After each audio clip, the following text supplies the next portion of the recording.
केंद्रीय गृह मंत्री अमित शाह ने आज कोलकाता में ममता बनर्जी सरकार के खिलाफ चुनावी आरोप पत्र जारी करते हुए कहा कि यह पत्र टीएमसी सरकार के पिछले 15 साल के काले कारनामों की पूरी सूची है। उन्होंने इसे जनता की चार्जशीट बताते हुए कहा कि बंगाल में अराजकता फैली हुई है, अर्थव्यवस्था चौपट हो चुकी है और वहां झूठ, भय और भ्रष्टाचार टीएमसी के हथियार बन चुके हैं। शाह ने यह भी आरोप लगाया कि ममता सरकार घुसपैठियों को बचाती है और यही कारण है कि इस चुनाव का परिणाम देश की सुरक्षा के लिहाज से बेहद अहम है।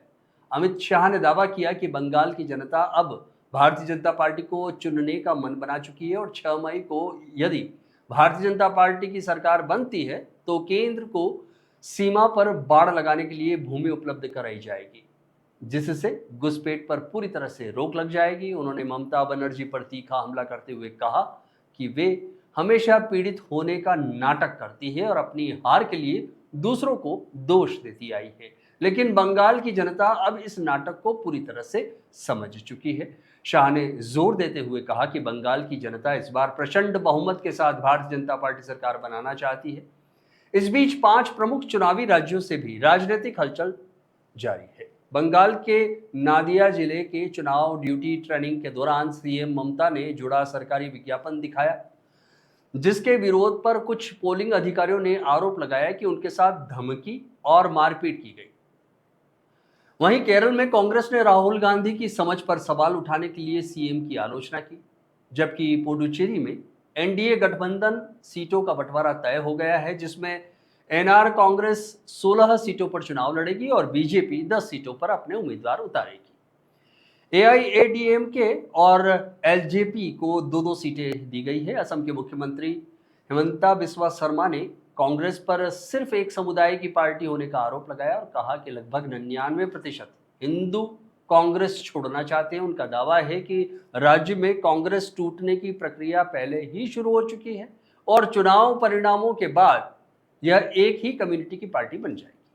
अमित शाह के बयान और चुनावी तैयारियों के बीच बंगाल में सियासी तापमान और बढ़ चुका है। भारतीय जनता पार्टी की ओर से जनता को भय और अराजकता से मुक्ति दिलाने का संदेश जोर शोर से दिया जा रहा है और यह चुनाव अब सिर्फ सत्ता की लड़ाई नहीं बल्कि राष्ट्रीय सुरक्षा और लोकतांत्रिक भविष्य की लड़ाई बनता जा रहा है। मित्रों, डबल इंजन की सरकार, इसके कई ऐसे उदाहरण हैं।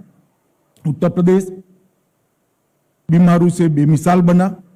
मध्य प्रदेश ने कृषि विकास और विकास के नए स्टैंडर्ड सेट किए।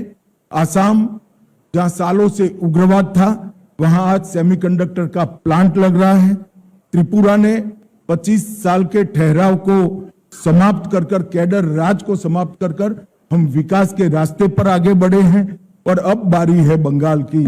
यहां पर भी सिंडिकेट से मुक्ति पाने का ये चुनाव है। मित्रों, मैं चार्जशीट के कुछ महत्वपूर्ण मुद्दे पर भी बताना चाहता हूं।